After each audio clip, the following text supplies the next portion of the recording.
I'm Cierra Bettens. This is APTN News InFocus. On this episode, the press versus the police. We see it almost daily. Protesters rallying for change across the country. Citizens passionate to save a forest or stop the development of a big project end up clashing with police. Often media are there doing what media does best. With their credentials taped on their equipment or across their backs, they document the events unfolding before them. But lately, police have been ignoring those credentials. One case in point is Amber Bracken. In November 2021, as a photojournalist with the online publication The Narwhal, Amber was arrested on the site of a raid by RCMP officers on an encampment on Wet'suwet'en territory.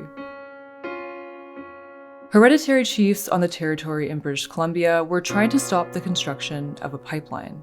For years, raids and arrests on the territory had been making headlines across the country. Amber was behind the line with protesters at the time of her arrest. And now Amber and the Narwhal are suing the RCMP. She joins me now to share more. Amber, thanks so much for making the time today. Thank you so much for having me. So to start, I'm wondering if you could tell us a bit about being on Wet'suwet'en territory. I went for multiple trips over many years. So it was a story that I followed through 3 different enforcements with the RCMP enforcing Coastal GasLink's injunction against the Wet'suwet'en people in their land defense and their supporters. But I was also there at times where there was much less conflict. And so, as mentioned in the introduction, in November 24, when you were working with the Narwhal, you were arrested. But I'm wondering, what happened the day the police moved into the territory? There was actually a multi-day enforcement. So they started by clearing farther down the road. There was also blockades at the 44-kilometer mark of the Forestry Service Road. And I had been watching that from a distance, and then ironic, I was close but far away because I was at kilometer 63, and I wasn't able to report it in person because I was unsure that police might remove me from the territory just for having been there, as they've done with reporters in the past. So I made a sort of hierarchical or triage decision to stay with the representative of the Gidim Den clan, Molly Wickham, known as Slato. And so the police had already been arresting people the day before. And a reporter or a documentarian was arrested that day and removed from the territory. She was later released without charges and an apology. But then, of course, on the morning that the police began to enforce the secondary camp, I was watching the news from afar. Again, there was reports coming to camp about the police coming up the road in a convoy with many police vehicles. And then at some point we started to see helicopters arriving and these like tactical officers with big guns and sort of like tactically equipped, both staging in the open areas, and then some of them were moving into the woods, into places where you couldn't see them. There was just a sense of police being everywhere. And eventually someone came to the door to speak to the occupants to read a short script or to say something. And then by the time they came back again, they took an axe to the door, and in the now somewhat famous footage of that interaction, they took an axe to the door, the police took an axe to the door, and then a chainsaw. And I think the rest has been documented.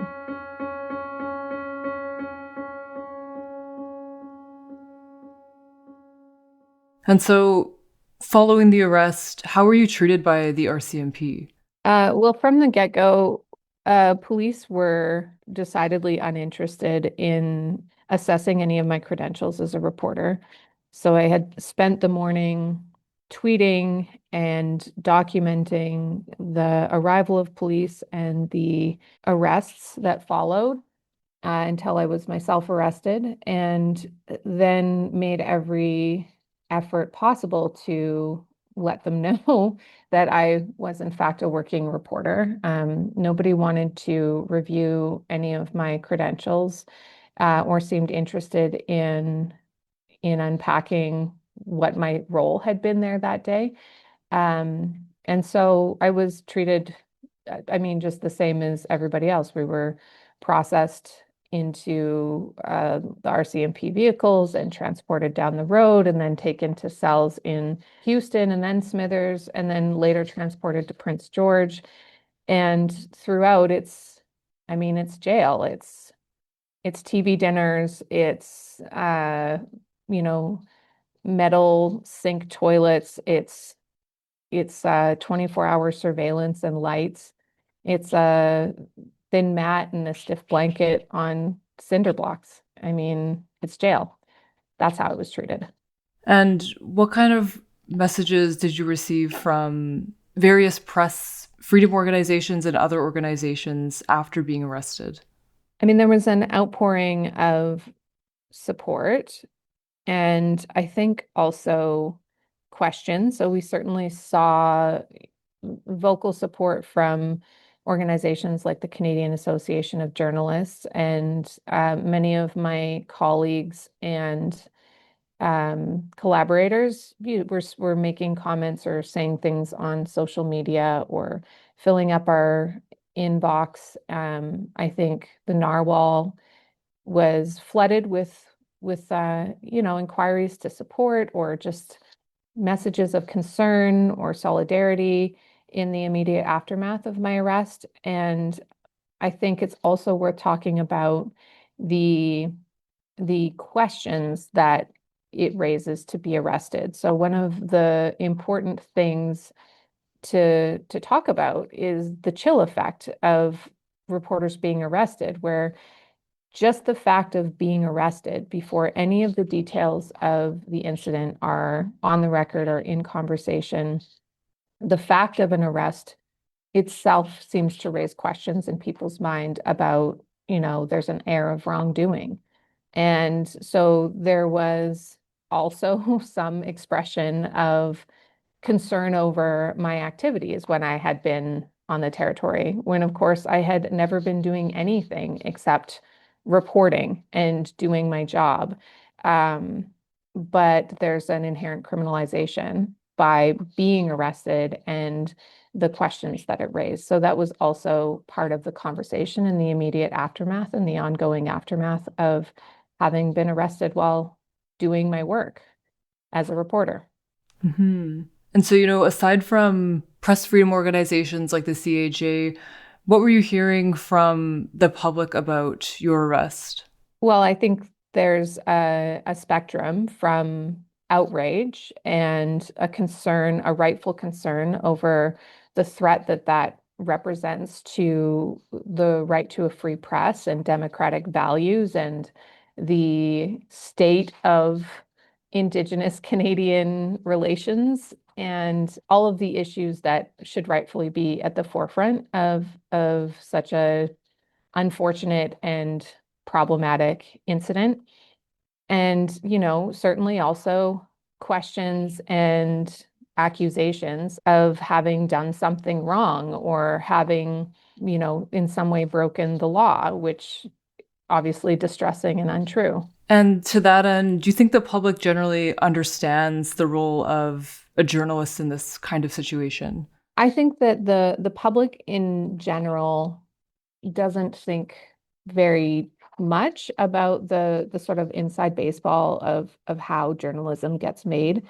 And in some ways, that's the sign of a healthy democracy because when it's working, people shouldn't have to think too hard about how that work is done. But we're certainly at a state where the capacity of journalists and the capacity of reporters in general is really been affected by, we're all struggling to exist and struggling to make the news because of resources. We don't have the money to have the feet on the ground, to have people in the spots asking the questions and really doing the hard work of reporting.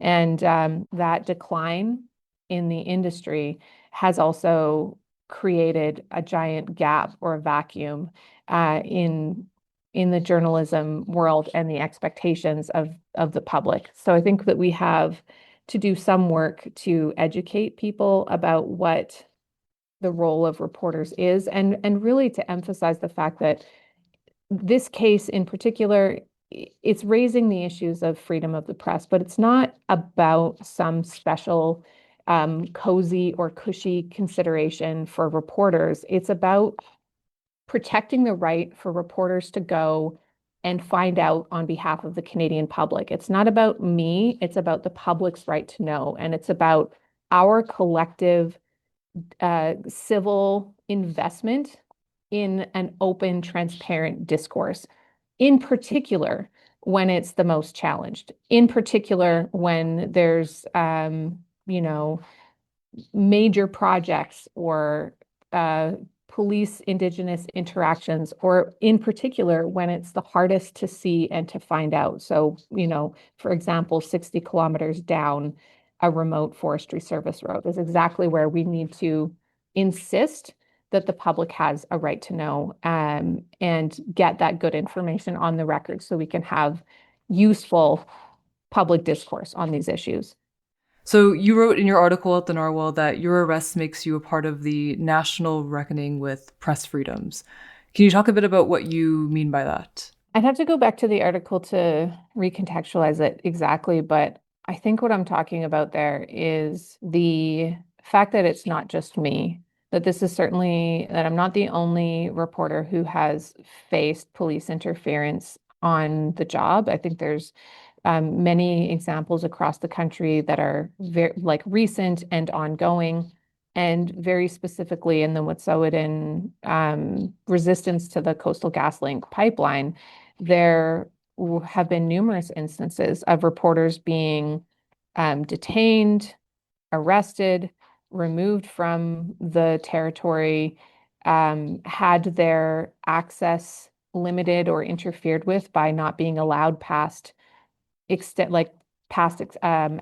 checkpoints that were, tens of kilometers, if not, 40 kilometers or more from the news they were trying to cover.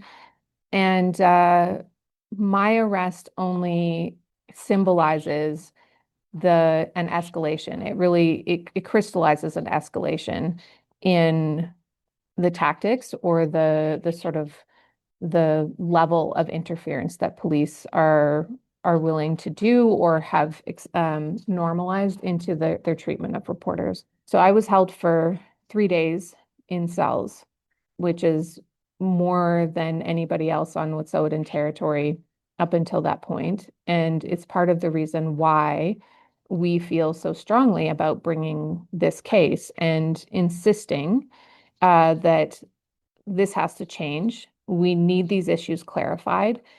RCMP need to be accountable to this behavior. And at this point, an apology is not enough. We need concrete, actionable accountability and guidance so that this never happens again to any reporter working anywhere on behalf of the Canadian public.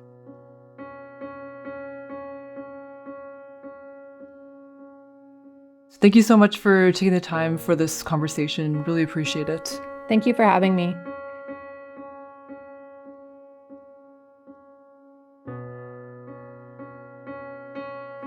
I feel like my rights have been violated in this. It's been a horrible time. I always knew that there was risk of arrest because of the type of stories that I cover, but until it happens to you, you don't understand the emotional and psychological impact that it has on you. And I think that it is a tactic that they use to send that message, to impede, to insult, discredit, and to intimidate the media.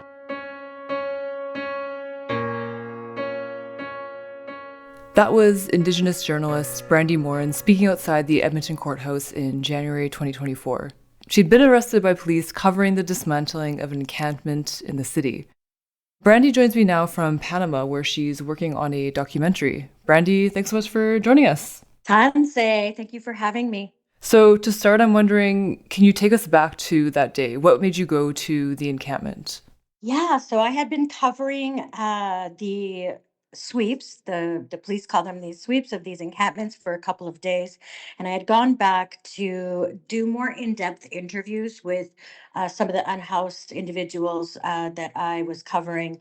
So that day, it wasn't expected for the police to come in because they had been there the day before and, had made an agreement with the people that they weren't going to come and raid it. So it was very unexpected. I was in a teepee with one of these camp Indigenous leaders conducting an interview when it happened. And what did police say to you at the time of your arrest? It happened pretty quickly. The police came up. It was like minus 30 out. They had kind of a standoff with the unhoused individuals. Meanwhile, I'm covering it normally as I would. I have a lot of experience covering similar type of raids. And as the police began to move in and started to make arrests, that's when things got really heated. And I had one officer target me to tell me that I had to get out of there. Now, I knew my rights as a journalist. I wanted to continue working, continue documenting. They had set up what was called an exclusion zone. And I knew that police weren't supposed to be setting these zones up for media. And so I was yelled at a couple of times by an officer amidst all this chaos telling me to get out, and I refused, and again stated my rights, that I had a right to be there and document. In the aftermath of the arrest, what kind of reaction did you receive about it from, other journalists, news outlets, and press freedom organizations? Yeah, that depends. So I think more of the mainstream kind of daily news type organizations, some were there when it happened, and they were like very far away covering this. And like these are these exclusion zones that the police had put up, these like crime scene kind of yellow tape. You couldn't see and get the context of what was happening from back there. I was inside, and I noticed that they did not exert their rights to try and do the best coverage that they could. And I just found maybe they weren't familiar with covering these type of events, whereas some of my colleagues that have more experience covering police events, they were very supportive, very understanding. And the various news organizations and freedom of the press organizations from around the world were incredible. They rallied around me. I was very, very grateful because the fallout actually was very difficult.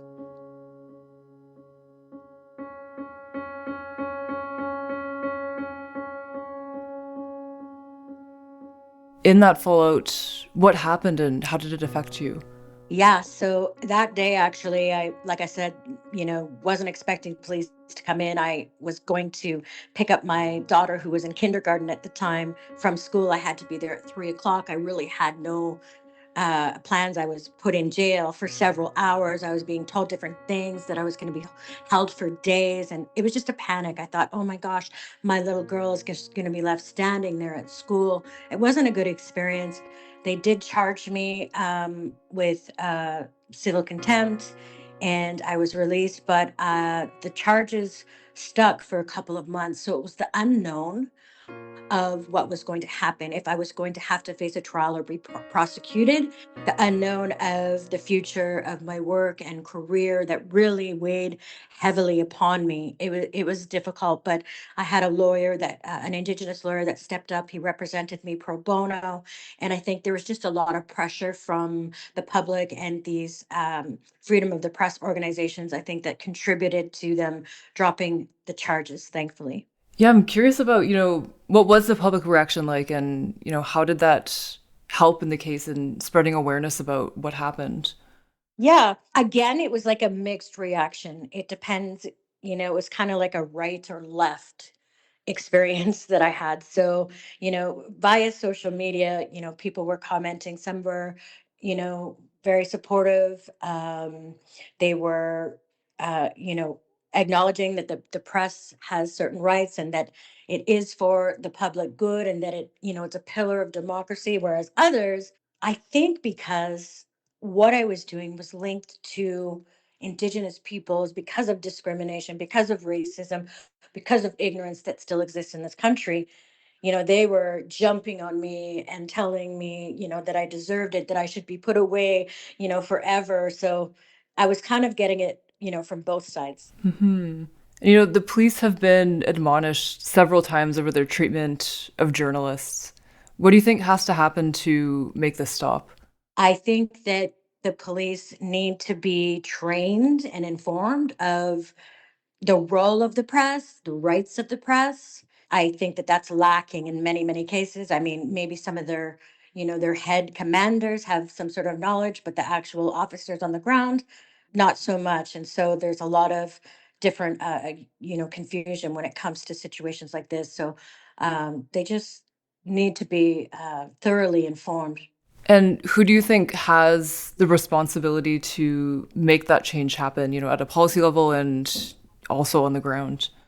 I mean, obviously the police forces themselves, whether it's um, the urban city police forces, the RCMP, these institutions, right, need to implement and make these changes and maybe, have some connecting education between, journalists and the police coming together, right, to, talk about these challenges. I mean, there is some gray areas when it comes to the Constitution. The Constitution does state that we have rights as journalists, but there are gray areas as to exactly, what those rights are in these situations. So maybe, that can be incorporated. Absolutely. And, I was reading a column that you wrote, I think it was last year, on the anniversary of your arrest. And you write, "I've emerged as a warrior armed with words." And I'm wondering if you could speak a bit more to what you meant by that. Yeah, so I mean, it's what I do as a journalist. So I do feature writing, I do filmmaking, but that's where my power is being there, listening, documenting, and bringing these stories to the forefront, going to places where people don't go, and even if that includes going in the midst of a raid and not, so-called complying to these institutional blockades, such as other media would do, going to these places and bringing the stories to the world. My last question, what motivates you to continue this work, despite the risks? And, you've talked about this before, but I'm wondering, you know, why do you remain so committed to this form of truth telling? I mean, I love it. It's something that like literally passionately runs through my blood to do, and I believe that it's such a privilege to be able to go to our different communities and meet different people and to share their stories with the world. Many of these stories that are so unknown and so needed to help build bridges, between the mainstream and specifically Indigenous, peoples, which I love being able to specialize in. So that motivates me that, you know, the further we the further we endure into these trenches, that hopefully an impact and change would be made. Well, Brandi, thank you so much for your time. Such a pleasure to talk to you. And yeah, keep doing the incredible work that you do. Hi. Thank you so much, Sierra. I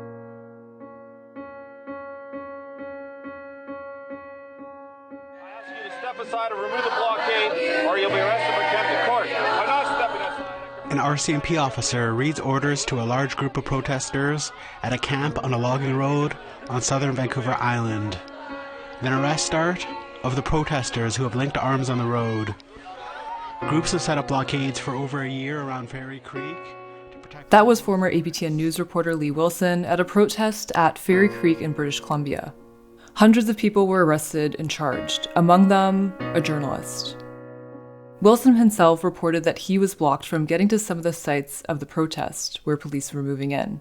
That's nothing new according to the Canada Press Freedom Project. The latest data on the project's website shows that in 2024, 10 journalists reported that they'd been denied access to the site of a police action. 6 reported being physically attacked, and 2 were arrested and charged criminally. The goal of the project is to document any violations of press freedoms across the country. Sonya Fatah is the chair of the board and the project, and she joins me now. Sonya, thanks so much for joining us. Hi, thanks for having me, Cierra. So to start, I'm wondering, can you talk a bit about where the idea of the Canada Press Freedom Project came from?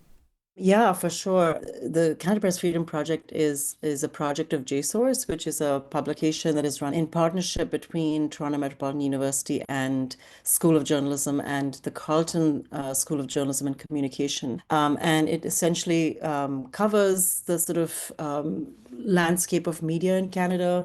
It looks at sort of challenges journalists face, but also like general trends and so on. We were interested in thinking about how we should be looking at press freedom violations in Canada. And at the time when we started looking at this project, we were inspired by the US Press Freedom Tracker, which had launched, I believe, in 2017 in Washington, D.C. And they were kind of looking at press freedom violations across the US. And those violations were increasing in 2016 with the election of Donald Trump as president. And so we were looking at the categories that they were sort of tracking incidents of press freedom violations, and we were thinking of what kinds of challenges journalists faced in Canada in sort of similar ways. But and so part of our goal at the time was that there isn't any institution or project across Canada that is looking at press freedom violations and the larger landscape of press freedom violations. And press freedoms tends to look at sort of the global south as the place where most press freedom violations happen, you know, journalists being killed, sort of very extreme conditions of press freedom violations. And we were looking at how in sort of North America, there are many incidents of press freedom violations, but they're more subtle or they're less clear, and that people in Canada don't have a snapshot of the kinds of challenges journalists face. And of course, keep in mind that we're having these conversations at a time when journalism organizations are facing incredible challenges, have been facing incredible challenges for a long time. You know, sort of lack of funding for journalism, the sort of collapse of journalism organizations, the closure of a lot of journalism organizations at the local level. And so we were seeing obviously all of this happening in a time of particular news deserts and news poverty. But also we thought it's important for people to understand that even though we don't have those kinds of extreme press freedom violations, that there's a lot of ways in which access to information across the country is limited in more kind of specific ways. And so we took the sort of inspiration from the US Press Freedom Tracker, and we had a lot of conversations with them at the start. And then our team, which was at the time that we launched the project, Steph Wexler, who is also the managing editor of JSource, and Chris Waddell, who is the publisher of JSource, as well as, and our team started building sort of this concept. And Haley Watson was also a member of our team at the time. And the goal was to sort of have a place where we could regularly document press freedom violations and provide a snapshot of the challenges, and then be able to say, look, these are the kinds of things that are happening, and that if we're not looking at them more closely, we're sort of missing sort of the sort of specific challenges that journalists face. When we started this project, we sort of looked at how we could quantitatively measure this. And so we launched about 12 different categories under which we can document press freedom violations. And these are things like denials of access, you know, arrests of journalists, criminal charges against journalists, physical attacks, you know, sort of chilling statements, ways in which some of these are like direct press freedom violations, and some of these have ways in which, for example, chilling statements have an impact in the capacity of journalists doing their job, either through self-censorship or fear. A particular category that we were interested in is looking at online threats and the ways in which journalists were being targeted for the work they're doing. And we were sort of measuring the kinds of attacks journalists face online through social media and through sort of coordinated and targeted harassment campaigns. So those were sort of quantitative categories, and we, as I mentioned, we have 12 of them. But we're also looking qualitatively at things that are harder to measure through quantitative assessments. So we wanted to also make sure that we were developing reports that look at kind of bigger shifts like access to information challenges, the culture of reporting at post-secondary institutions that have independent news publications. For instance, we have the Eye Opener at Toronto Metropolitan University, and there's publications like the Varsity at University of Toronto. So we wanted to sort of see the specific challenges journalists are facing, but also part of the goal of the project was to provide journalists with research and tools to better understand how to do their job, and seeing the sort of challenges journalists were facing with particular kinds of incidents. So you'll see that when we document some of this work, we're able to assess that there are certain things that happened. For example, you mentioned Fairy Creek.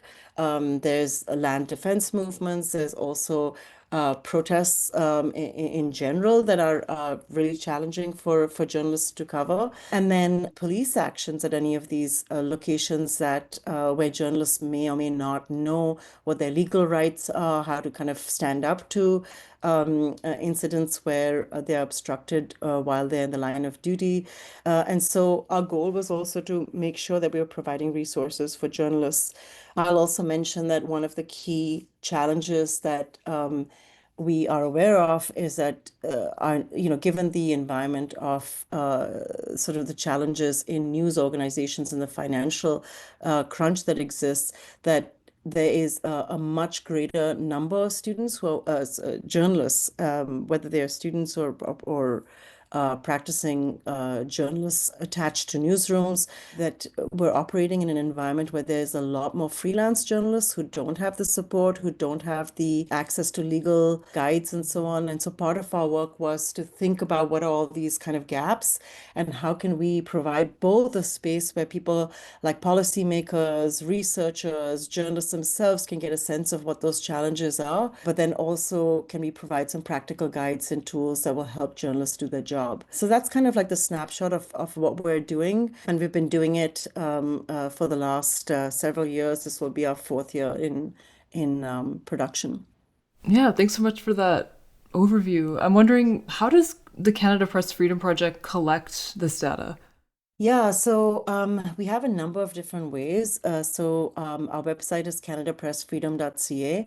And if you go on the website, you can see that on the main toolbar, there's a button that allows you to submit an incident. So if you're a practicing journalist and you're experiencing what you think might be a press freedom violation, there's a form you can fill out where you provide your name, your contact information, and then you can kind of say what you think the incident is. So all our categories are there. You can kind of mark what you think it is. And sometimes an incident can be a number of different things. So you could have an incident where you have a denial of access, but you also have equipment damage or, intimidation or verbal threat of some kind. So you can kind of mark across categories, and then we ask the journalist or the journalism organization to describe the incident, the location of the incident, the date of the incident, and then any supporting materials that they might have that will help us assess it. And then we would assess that incident, we discuss it, and usually if it's pretty clear and clean, we will report it. We might get back in touch with the journalist to kind of ask some more information depending on what gaps there might be. So that's one way. The other way we do it is we also, of course, scan what is in the news. So sometimes someone may not have submitted an incident to us, but we know that there is something has happened because it's been reported somewhere. So we look at the news organizations or even social media where somebody might have talked about an experience they have, and then we would reach out to them to sort of corroborate some of that information, and we take it from there. Part of our work, another way we've done it is we've gone into news organizations. We've talked, for example, we've been to CBC, we've been to the Toronto Star. We are trying to develop partnerships with news organizations to build awareness, because I think at this point in time, we're only getting a small snapshot of the challenges journalists have, because we have to build more of a relationship with news organizations also to ensure that they are reporting some of these incidents to us. So I think we're only getting a certain kind of small body of information that we're able to record, and so our hope is to keep growing. And part of that is building more of an awareness that the project exists and that journalists can participate in it. One of the gaps we see in terms of getting this information is, first of all, people may not want to submit an incident because there's a certain amount of protection, I guess, that journalists are concerned about, that they might not want something to be public. So, we're careful about how we record those incidents as well. We make sure that, and particularly, for example, with our online harassment stuff, we don't reveal the information about the individual, because we don't want to have a situation where our recording that incident leads to further kind of harassment of that individual. But I think our main challenge is to make sure that we are building relationships with news organizations, because they have access to a lot of that kind of information in-house, and to ensure that we have some kind of mechanism by which they can share that information with us. So that's something we're really working on, to get a wider snapshot of press freedom violations. As you mentioned earlier, the project has been active for about 4 years, and I'm wondering, in collecting that data over those years, what kind of trends does it reveal about press freedom in Canada? Yeah, so I mean, I think there's been a number of incidents that reflect some of the challenges that journalists face. For example, certainly land defense movements have been targets where journalists are prevented from doing their work on their job, or where there's an injunction, like you talked. Amber Bracken is a really good example, and I think the case that the Narwhal is currently taking to court is a really great example of media organizations fighting back, particularly in a climate where there are a lot of slap suits and pressures against journalists. So I think that taking an action to court is a really great way of bringing this information to the public, and to sort of fight back against police incursions. I think one of the things that we are definitely seeing is that police, even though they know that arresting a journalist or preventing a journalist from doing their work under the freedoms that they have under the Charter of Freedoms is a violation, that they will still take that action, because they know in that moment they can block the journalists from doing their work, and they'll deal with the legal repercussions later, or they think that there won't be a legal repercussion because the journalism organizations won't fight back. So I think we're seeing an increase in that. We're also seeing police preventing journalists from doing their job at things like, we saw a lot of this at encampments, where they were preventing journalists from being able to cross certain police lines, and therefore doing the reporting. So one of the challenges that we've seen that has come out of that is journalism organizations trying to figure out, like, how do we work with these kinds of conditions? And in some cases, journalism organizations have said, we have even shared with the police ahead of something that's happening, that these here are our credentials, and this is the journalist who will be coming to cover this event. And even though they're giving that information and they might be on a list, that police still won't let them get a report on the scene.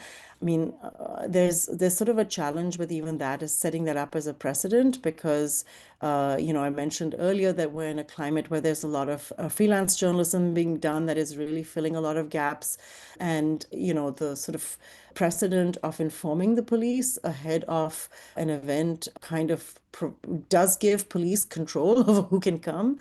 So I really think it's important to make sure that we are documenting this and that news organizations are collectively thinking about how to assert their rights as members of, quote unquote, the fourth estate.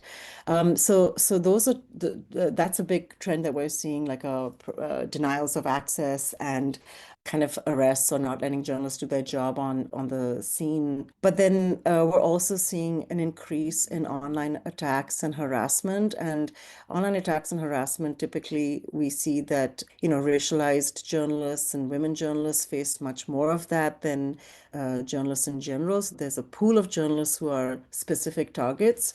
And these can be coordinated campaigns.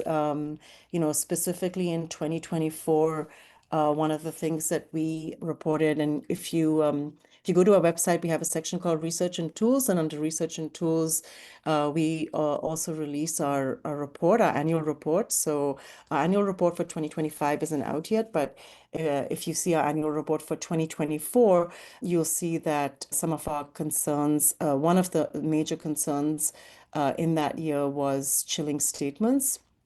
And denials of access. Those were areas of big concerns.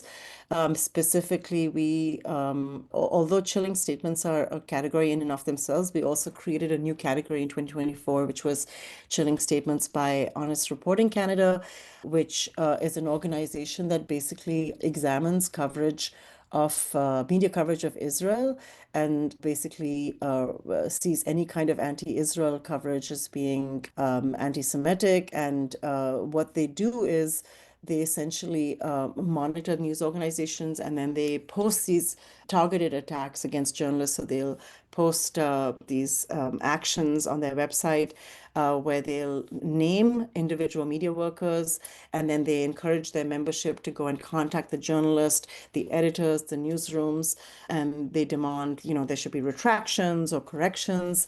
And essentially they'll say that this is inaccurate reporting.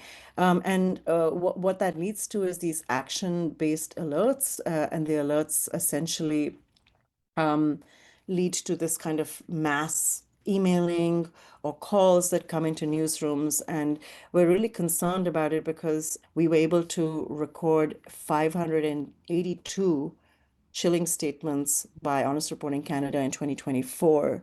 And I think close to 160 in 2023.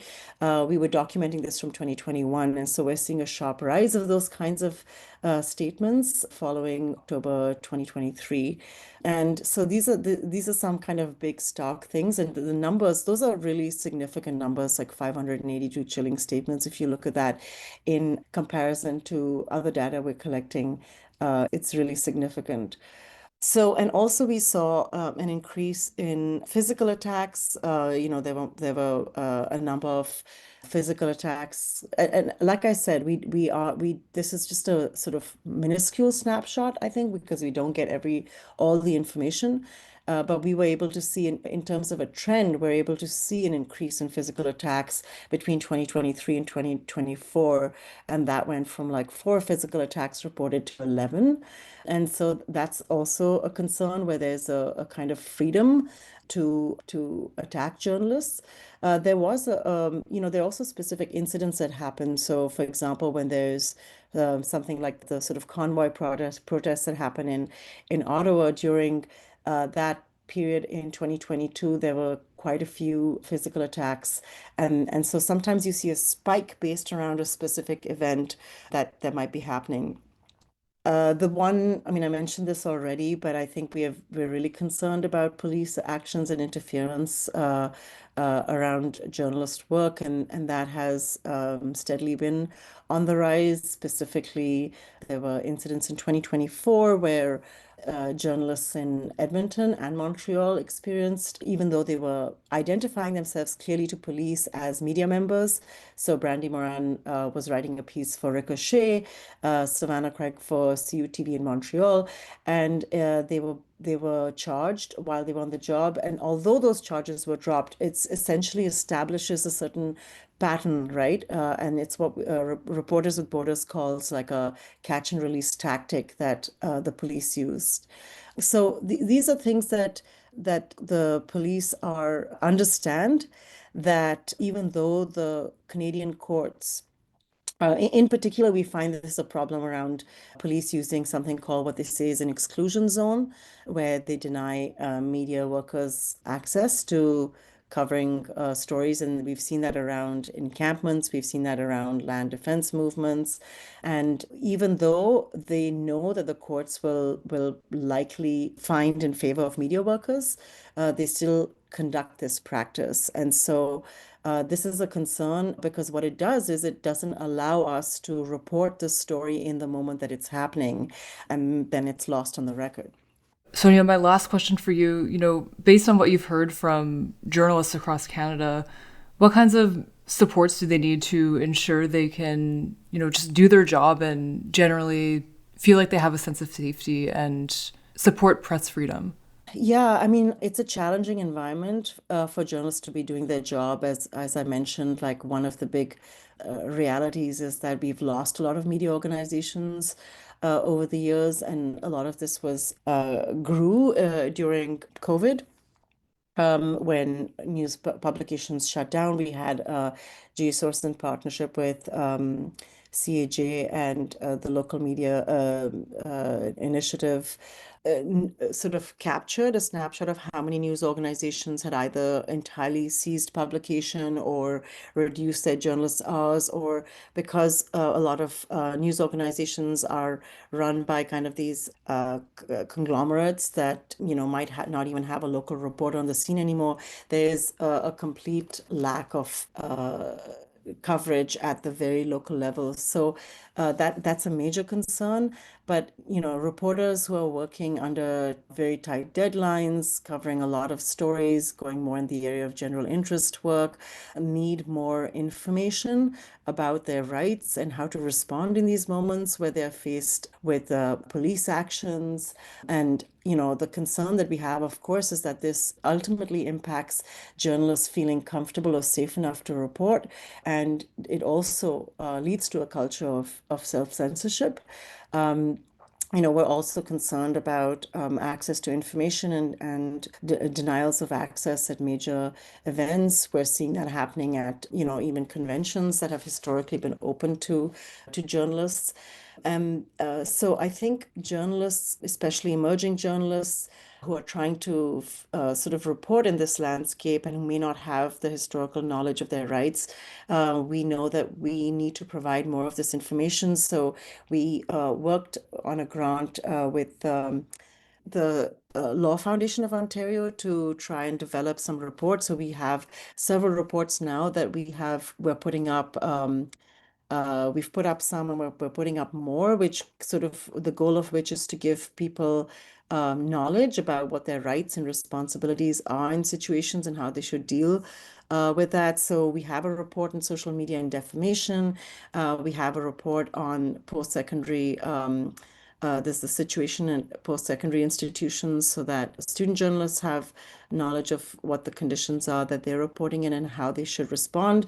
We're looking at protests. How do you cover protests? What are your rights and responsibilities? So while we're doing a lot of the sort of big picture analysis around what these trends are, we're also looking to provide journalists with tools that will enable them to know, like, what are their resources?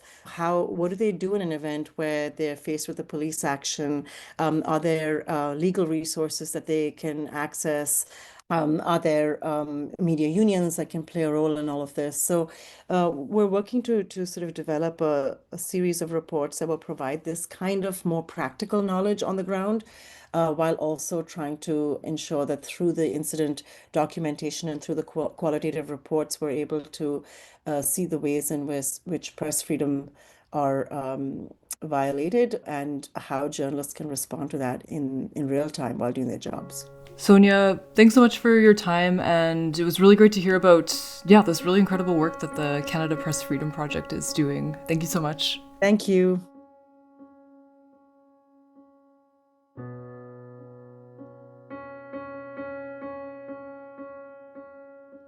Why do we unmask white nationalists? While the answer to that might be obvious to a lot of you, it's actually a question that I've gotten a lot in the wake of my recent reporting, which, as many of you already know, unmasked a member of a white nationalist active club who had been letting the members of his fight club train in the off hours at his place of work. This was unbeknownst to the owners of that gym, and he was then fired. There was also some excellent reporting out in the last week from the Canadian Anti-Hate Network, which exposed people, including a Royal Canadian Air Force major, who were using a white supremacist dating site called White Date. See, a hacker in a pink Power Ranger outfit shut down the site live on stage in Hamburg a few months ago. And then she published all the user data online. That was Rachel Gilmore, an independent journalist. You'll find her digging up information on everything from the government to, as you just heard, white nationalists across the country. Rachel's situation is a little different from, say, Amber Bracken. She doesn't have run-ins with the police. She has them with members of the public. And recently, after reporting on a group of white nationalists, they came and found her in a bar where she was hanging out with friends. Rachel joins me now to share more about her experience. Rachel, thanks so much for joining us. Thank you for having me. I'm so excited to be here. So I'm wondering if you could just tell us a bit more about the story of uncovering the white nationalists. Where did it all begin? Yeah, so I got a little tip from a source and started digging away on it. And I ended up identifying this Montreal gym where this group called the Frontenac Active Club, which is, there are these white nationalists kind of fight clubs that are training effectively for in anticipation of violence. And yeah, these guys were working out and taking propaganda photos at this gym. Over the course of my investigation, I learned that it was unbeknownst to the owners of the gym. And they were really distressed to learn that, you know, white nationalists had been using their facilities and even taking like big propaganda photos with flags and stuff inside their facility. And I determined with a little assist from my friend Elizabeth Simons at the Canadian Anti-Hate Network, that the reason they were able to do that is because a member of this active club was this man, Julio Zardo, who's actually a former Olympian, and he was a coach at the gym. So he was bringing these guys in on off hours and letting them use this facility unbeknownst to the owners. So when we published the piece with the tyee, we unmasked the name of the gym, the fact that these owners didn't know, which should kind of serve as a warning, frankly, to all gyms, because we're seeing this more and more, that these white nationalist groups are kind of getting a little, they're testing the waters and trying to get a foothold in various gyms. So it was really great to see this particular one take immediate action. And we also unmasked, obviously, the coach and former Olympian as a member of that group. So he lost his job and he was pretty upset about that. So it was him and the guy who, I don't know if he explicitly identifies as the group's leader, but his name is Sean Beauvais McDonald, was the other guy who showed up to intimidate me on a private night out. Yeah, so it was pretty wild. And so, as you mentioned in your story, they came looking for you. And I'm wondering if you could share a bit more about what happened. Yeah, so basically, my partner's a musician, which is obviously for a normal person shouldn't be a security risk. But the fact that he has to advertise, you know, when he has a show, where it's going to be, and the fact that, you know, they tend to be at local venues that don't have some huge security budget like a stadium would, that is a vulnerability, because these guys have assumed that I will be at these events. And that's actually been used before by someone who showed up and filmed me for the entirety of my night out, and then kind of tried to get, I guess, a viral clip by interviewing me outside of the venue on this private night. But yeah, so these guys kind of used that same playbook.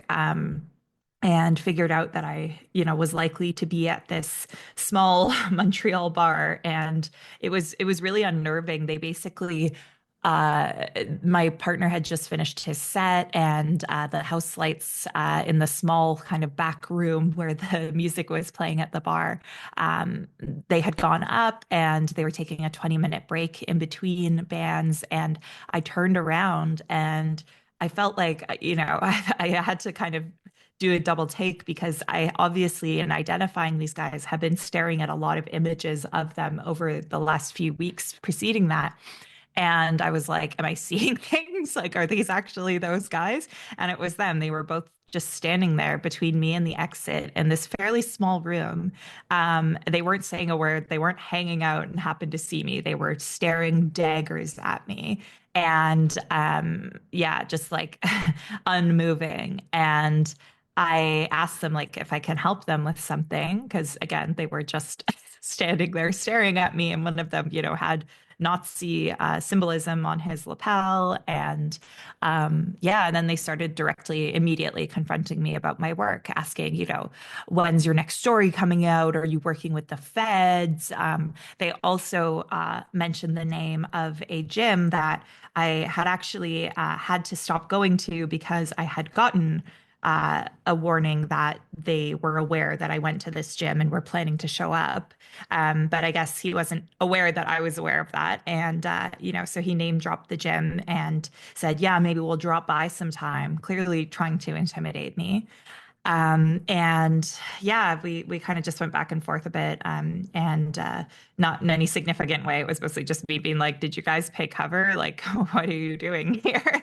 um, and them, trying to insult and intimidate me. And then they stormed off after a few minutes. But what was really disconcerting was I had actually paid out of pocket. Obviously, I didn't tell the Thai about this in advance because I thought I was overreacting. But I had paid out of pocket for security. The Thai offered immediately to reimburse me when they were made aware of this. But it was, about $250 for a security guard for the night. And I was really worried I had overreacted. I thought, oh my God, I'm getting so paranoid. Am I going to spend a couple $100 every time I want to go out with friends? That's ridiculous. And, my boyfriend had just finished his set and I turned to him and I said, I think I might send the security guard home. Like, I just feel like I'm kind of wasting his time. Like, obviously I'll pay him, but, like I'm overreacting. And my boyfriend said, no, you paid for it. Like, keep him here. It's just in case. And it was like, minutes later that I turned around and saw these guys standing there. So it was really just unsettling because I think that you have this inclination to, you don't want to assume that people are going to do the most kind of extreme possible option, as in show up on a private night out to try to intimidate you for your work. And it's easy to make yourself feel like you're crazy for being worried about that. And then to have that concern proven to be a well-founded one is a rattling experience, and it's definitely impacted my day-to-day life and how I move about the world even more than the last few years. I've gotten a lot of threats and online intimidation as a result of my years of reporting on white nationalists, but this is certainly an escalation that is making me do more double takes and do more scanning of faces and feel a little more paranoid and just tired trying to be out and about, which is too bad because that shouldn't be the cost of doing journalism. No, it absolutely shouldn't. And I just watched the video that you posted a few days ago after you shared what happened, and you mentioned that no press freedom organizations reached out to you. And I'm wondering, what message did that send to you? Yeah, that was the hardest part. And, to their credit, I will say that after I spoke out, they at least have several organizations have reached out to try to remedy that situation. CJFE, CAJ, the Penn Canada, they've put out statements. So I do appreciate that they've tried to make this right. But the thing that I found really unnerving about that is that, I am in many ways not a perfect victim. I, I make jokes. I, push back at these, neo-Nazis. I'm very vocal and present online because that's sort of a part of how I do my journalism. And I think as a result of the fact that I use these sort of more content creator tools, like I use TikTok and Instagram and stuff, and will make jokes and show a little more opinion. I think a lot of folks in the industry, a lot of them are really wonderful and supportive, but a lot of them also don't really know how to respond to me. And couple that with the fact that there have been for years, because I have been reporting consistently on the dog whistling of racist conspiracy theories and white nationalism, and the ways in which these extremist groups end up like 1 degree of separation away from legitimate political parties. And unfortunately, like, the fact of the matter is that that disproportionately occurs within the Conservative Party and the People's Party of Canada. If the NDP and the Liberals were doing the same degree of dog whistling and, that kind of thing, I would be reporting just as critically on those instances. But, I can't manufacture balance because it looks like I'm being biased by reporting the facts, right? But as a result of that, I've got a lot of sort of right-wing folks who really don't like me, and they've really attacked me over years and years. I mean, even Conservative MPs have twisted words of mine in ways that clearly removes the intent that any reasonable person would infer. Like Andrew Scheer saying that I was, twisted and I think he said full of hate or something along those lines because I said I was concerned about the murder of the right-wing influencer Charlie Kirk, causing people to use this as validation for their fears on people specifically who are supporters of his on the right, and then vilifying and retaliating against their perceived political enemies, regardless of who is actually responsible for the murder. And that's exactly what played out. But, to have a former Conservative Party leader attack me personally for expressing those concerns is pretty surreal. And I ended up on, an international list of people who they claimed celebrated that man, Charlie Kirk's murder. And, so I've had a lot of these big moments where, a lot of, former communications guy for Pierre Poilievre did a tweet calling me a disgraced disinformation peddler with no evidence, because there is none. When CTV was planning to have me on for a weekly fact-checking segment, and there was a lot of noise around it, and CTV ended up canceling the segment because they just felt I was becoming too much of a distraction, even though the actual criticisms they acknowledged were unwarranted, like they weren't evidenced. It's just there's just a lot of people who hate me, and I think that the reason I went on that long rant just now explaining all of that is because I think that it should be a cause for concern that someone can be subject to years and years of smear campaigns attempting to paint them as an unserious influencer or not a real journalist just because they piss those people off.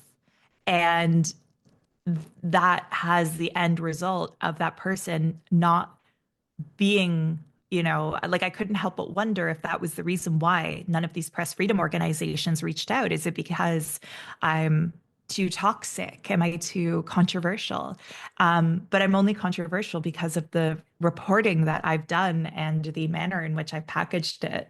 And, it's just, I think that is something that should scare all of us as journalists, that somebody can be really unjustly attacked for long enough that it can remove their protection, their institutional protection that they're supposed to have access to. So that was sort of it was a scary moment, feeling like, I felt like I almost had a scarlet letter of the journalism industry, and was maybe unworthy of being protected, and that made me really sad. But they've obviously attempted to make it right since. So it's nice to see that, that there is still that goodwill and that effort there. But yeah, I think that we should all be very concerned about the impact of, particularly in the online era, of how incorrect and false narratives about an individual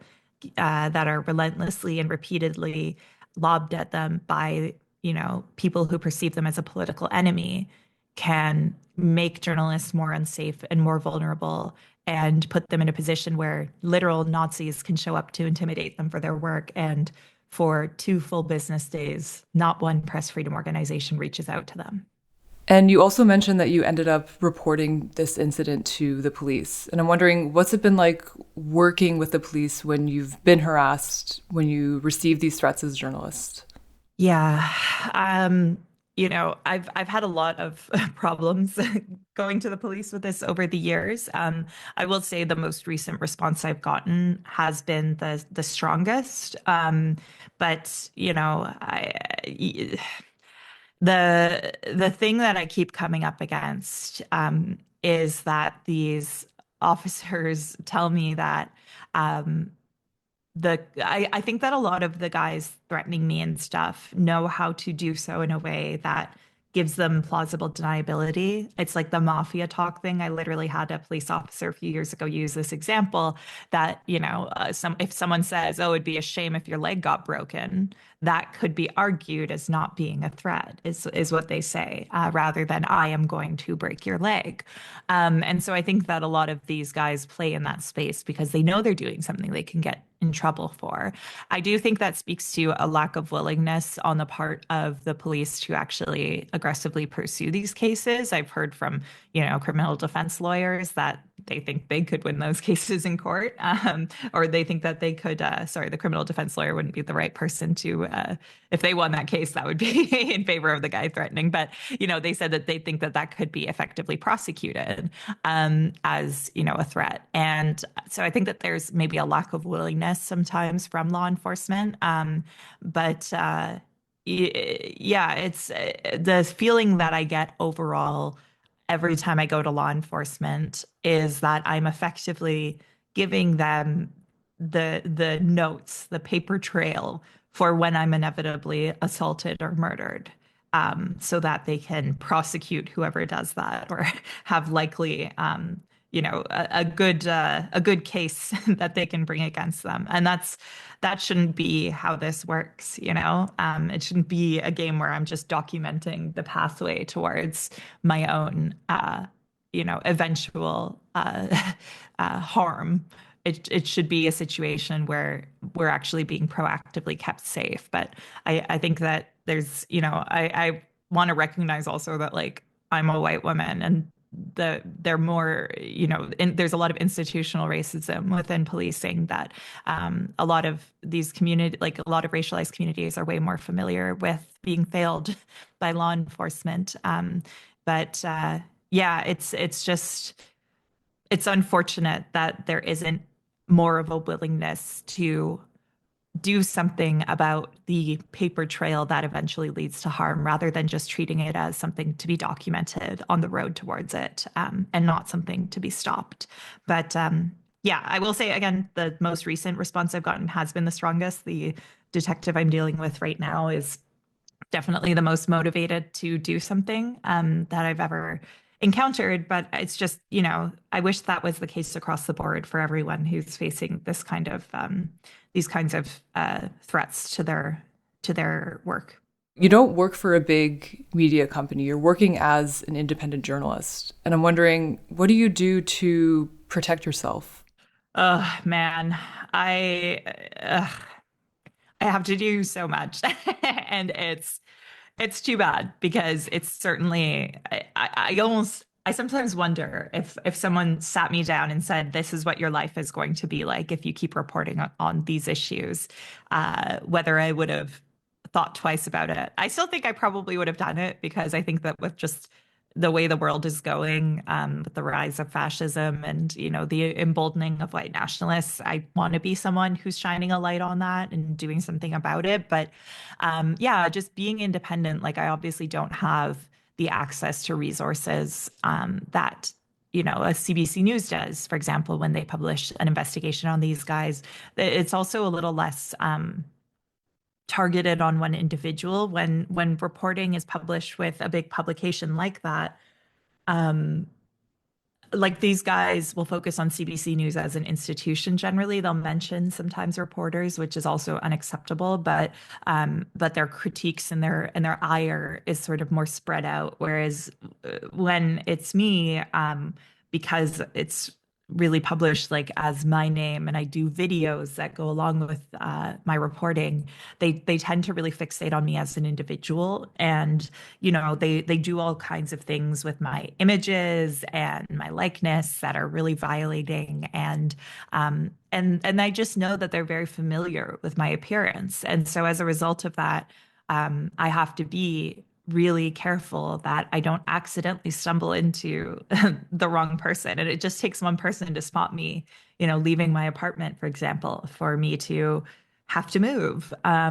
Because if that information gets in the wrong hands, then I'm unsafe where I live. And so I'm, constantly scanning faces on the metro. I'm constantly looking over my shoulder as I get close to my apartment. I tell friends when they come over that they can't post images out the window. They can't, show anything identifying of my apartment. I For a long time, I basically just didn't go out with friends at all. Now I'm trying to reclaim some of that. You can see how that went.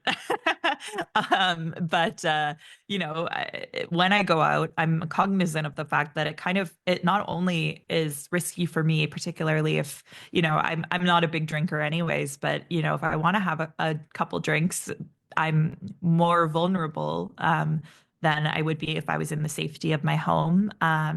And I'm also cognizant of the fact that it kind of puts people around me at risk. And I know that's maybe not like, I think a lot of them would push back on me pointing that out, but it's just true that if I hadn't been at my partner's show that night, neo-Nazis wouldn't have been there, or they would have just popped in, looked for me, and left because I wasn't there. And so all of the people who are members of groups that are traditionally targeted by white nationalists, like anyone who's racialized, anyone who's,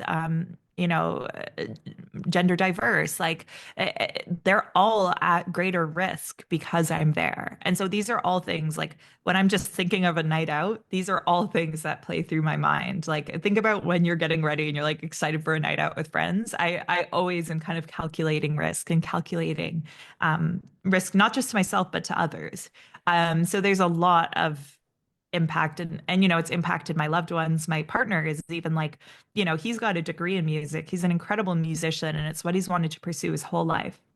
But how does he do that? Knowing that his shows, every time he tries to advertise one, is a potential target for these guys, is a potential arena where that they would use to abuse me and therefore also put everyone in that room at risk.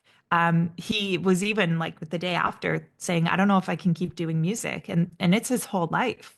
So it's just hard seeing the impact on all of these people that I love. And it certainly puts the pressure on you and makes you think about like, should I keep doing this? But I think it's important. And, my loved ones support me.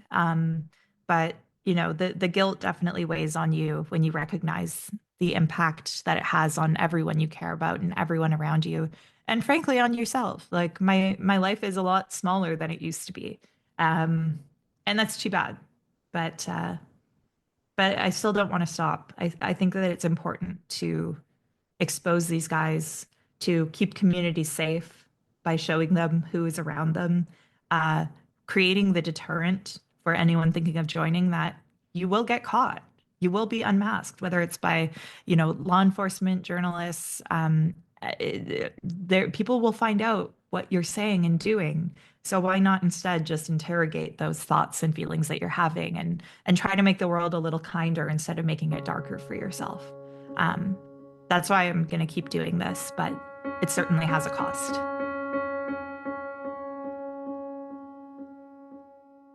So, on the line of it having a cost, what do you think needs to be done to ensure that you and other journalists can do this really important work without feeling like it comes with a massive cost and safety risk? Yeah. I feel like that's kind of the $1 million question in journalism, period. Because if you think about it, like it's kind of an inherently it's a business where we're exposing wrongdoing and speaking truth to power. At its best anyways, it's supposed to be that. And so, journalists have always been targeted, whether it's by the people they're exposing within their communities, whether it's by law enforcement that doesn't want something reported on or shared or doesn't want to be held accountable, whether it's politicians that don't want to be held accountable. There's so many ways in which journalism is always an inherently it's never going to be like as safe as being an accountant, but I do think that there are things that can be done. I think that law enforcement needs to be more motivated to address the paper trail rather than the end result of the paper trail that leads to an ultimate the actual physical assault or murder of a journalist. I think that they need to treat threats as threats and find a way around that mafia language stuff. I think that yeah, I wish also the world would just be a little kinder and more people would, there's been a lot of vilification of the press in recent years. A lot of people, kind of point to the media as this like behemoth responsible for all their problems. And I'm not here to say that these institutions haven't failed many communities and done, a lot of harm. And I think that those are conversations we need to have. But I also think that if you have a journalist who you feel is doing work that you want to see more of, we need people to pay for news and we need people to support news that they believe in.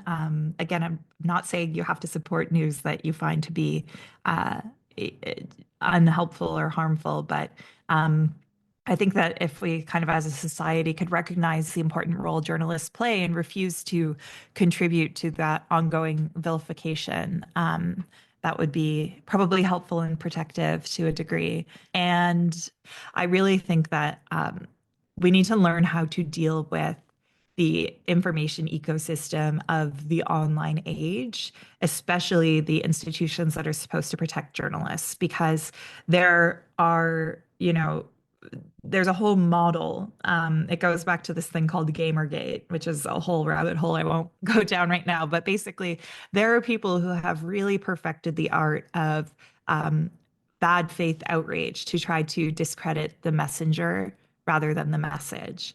And I think that we need to be cognizant of how in the digital age that can be used to hurt press freedom and to, make it so that journalists end up facing professional costs just for choosing a more controversial beat where they're going to piss off more people.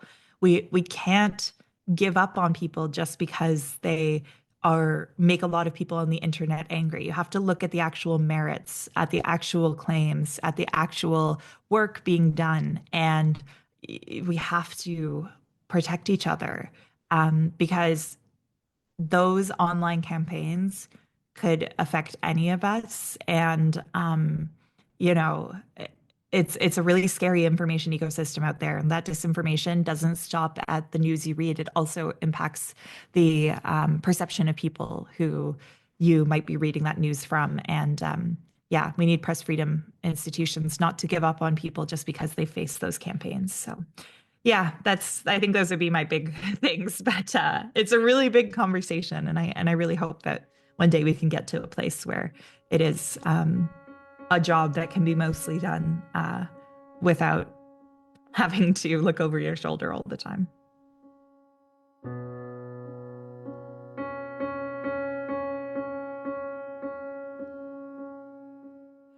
Rachel, my last question for you. I'm just wondering, what motivates you to continue this work despite these very real and, often everyday threats that you receive? I don't want anyone to see this disgusting racism and dehumanization that comes from these groups and feel like they aren't worth protecting and that there's no one who will stand up to it and expose it for them. If my stories and my reporting on these groups make just one person feel heard and feel that, hey, you know what? It's actually not okay that I'm that there's all of this hate towards the South Asian community, that people are making racist jokes about like Tim Hortons and stuff. If my work can just make one person feel and recognize that they are worthy of protection and safety, and that it's actually not okay for this stuff to be normalized, then I've done my job. Because at the end of the day, the reason I went into journalism is because I hope that when, I leave this earth, it can be just a little bit less cruel for me having been here. That's all I want to achieve. I know I'm not going to like change the world overnight. It takes a whole lot of us doing this kind of thing to make the world kinder, but that really is my like guiding light in everything that I do. I don't want anyone who's being like bullied or hurt or made to feel less than. I don't want them to feel they're alone. And the reason why people try to stop me from doing what I'm doing is because it's working, is because I am unmasking these guys. I am causing hurdles in the growth of their movement. They've said this themselves, that these social pressures and being unmasked are one of the main weapons that can be wielded against the growth of white nationalism. These guys, they're so dumb. They like go on live streams and they'll loudly like say what their biggest weakness is. But, I know it's working, and the rage and the attacks and all of the harassment is a sign of that. And that means that I am succeeding in helping to make the world a little bit safer for those people, for the people who are being targeted by these groups. And as long as I'm achieving that, I'm not going to stop, because people, if I stop, it doesn't, like, these people who are facing this racism and these attacks and living in a world that's more like systemically, and like these guys eventually want to normalize this kind of talk. And when it's normalized, then, can politicians get elected who have these ideologies? I mean, we're already seeing that. Just look at Aaron Gunn, like, people who have said explicitly like anti-Indigenous stuff. When we allow certain things to be normalized, then politicians can get elected and then laws can get enacted. We live in a society where everything has an impact. Narratives matter. So no, I'm not going to stop as long as people are facing those issues, because these issues won't go away just because I stop. And I don't want to leave people alone in facing those. I don't want to be a bystander. I want to be a helper.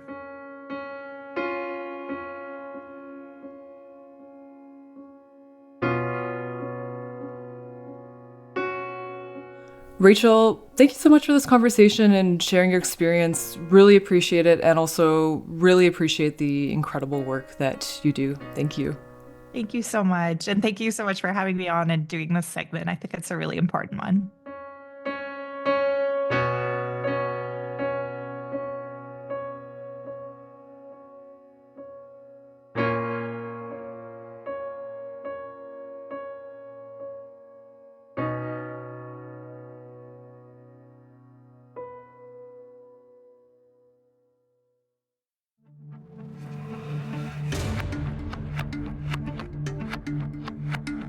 This episode was produced by Mark Blackburn and edited by Jesse Andrushko. Charmaine Stricker is executive producer of APTN News InFocus. We want to know if you're enjoying the show. Please leave a rating and review on your favorite player, or email your suggestions to infocus@aptn.ca. Also, give us a follow. It helps other people find the show. I'm Cierra Bettens. Thanks for listening. Talk to you next week.